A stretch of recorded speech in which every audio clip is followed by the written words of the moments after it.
We go in there, usually unnoticed. We kind of go sight unseen.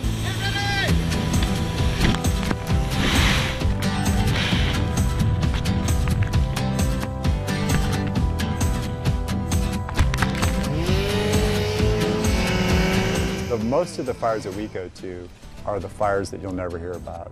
They're the fires that we're going to catch. And fires don't behave themselves. They're going to do what they want to do unless you dictate otherwise.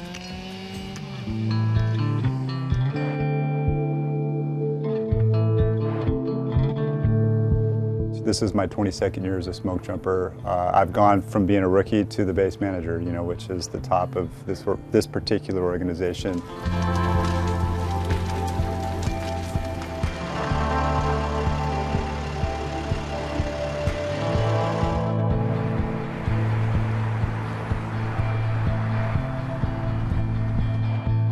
We're going to those fires that have some potential to cause some problems. And even though they're remote, there's really not too many places where they're remote enough where they're not going to cause some problems in a day or two. So we try to go after those ones. That's the ones that we're ordered for.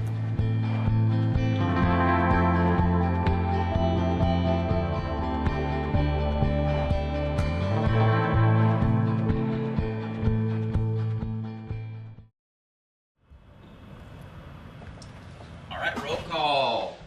Maggio. Boynton. Here. Staxley. Betancourt. Here. Stats page, nothing has changed. And for everybody, let's really work on our suit-ups. This is my 3rd year as a smoke jumper. I was going to be a firefighter from before I have memories.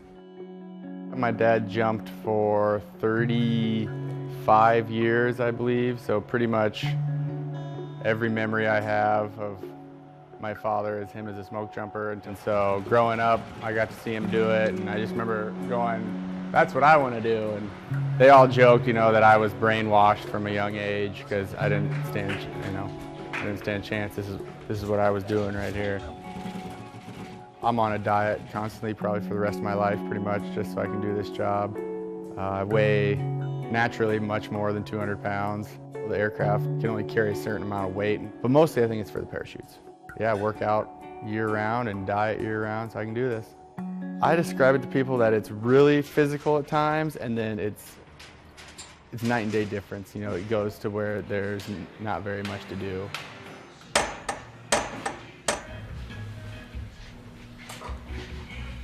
For me, when it's really slow, when there's not a lot of fires, which is good for everybody else, it's not good for us. You kind of get cabin fever because we're outdoor people. And when there aren't many fires going on, we kind of get cooped up in this building here, and we need to vent and get out.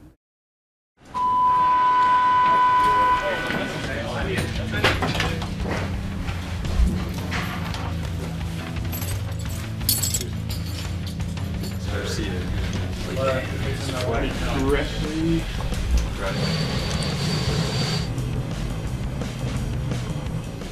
Sometimes you look out the door and you think, this is truly nuts. I can't believe I'm doing this right now.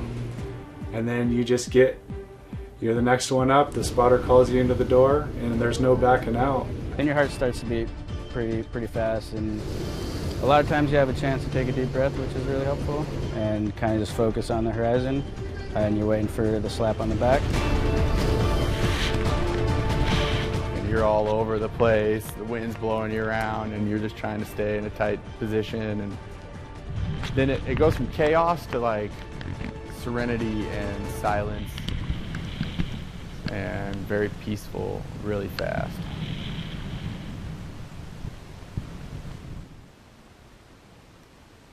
Because all of a sudden your parachute opens and you're just floating and it's quiet.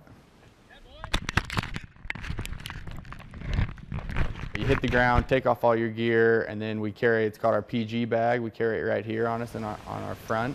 And that has like our hard hat and food and water. And then they do cargo drops. And so the plane flies over and drops out our tools and sleeping bags and more food and more water. And we collect all that, and then we go to fighting fire. What we do is we We break up into a couple different groups and we try to cut line around the fire. That's removing all the fuel on the outside edge of the fire with chainsaws and hand tools. So the fire theoretically can't spread anymore.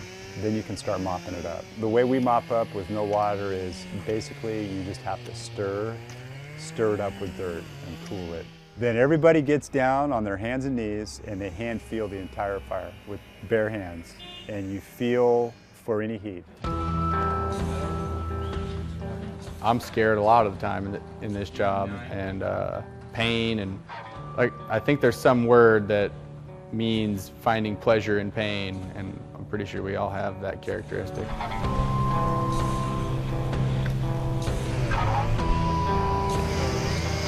I know more of what could happen now because I've seen a lot of things happen, whereas when you're a brand new smoke jumper, you don't even know what the realm of possibility is. You just go with it. And as a manager, you know, as I am responsible for these people, I'm constantly, you know, worried that everybody's going to be okay.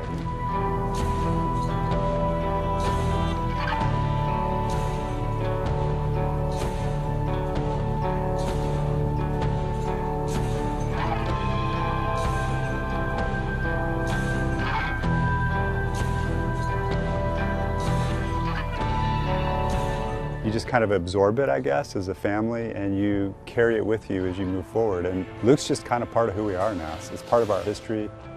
There's always going to be that reminder every day. I can try.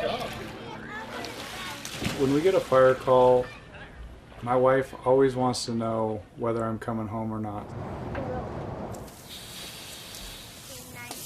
Pretty much all of us depend on the overtime in the summertime to make it through the wintertime. And you can't ever count on them being home, especially during the summer. The kids probably took some steps before he even knew it, or said certain words, or did certain things. You know, you do miss a lot, and it's sad. I tell you every night to shower, you know that. You need to rinse off the chlorine. I would love to be home more with my kids, but it's the occupation that I have, and it's how I make my living, and I love it. It's not only him not being here, but just his presence as a husband and a father, you know, makes everything complete. What river flows through Happy? When he's gone, it's just kind of not there. So we miss him. And I know he has to do what he has to do, but it doesn't make it easy. No news is good news, but it would be, you just miss hearing their voice and you just wonder, where are they?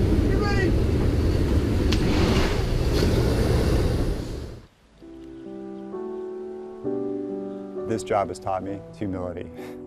You never have it made here. When you're working in Mother Nature, in the environment where it's unpredictable and there's a lot of hazards, you don't ever want to get to the point where you think you got it figured out. You know, I've been doing this a long time, and I still have immense respect for the forces out there in the wildland.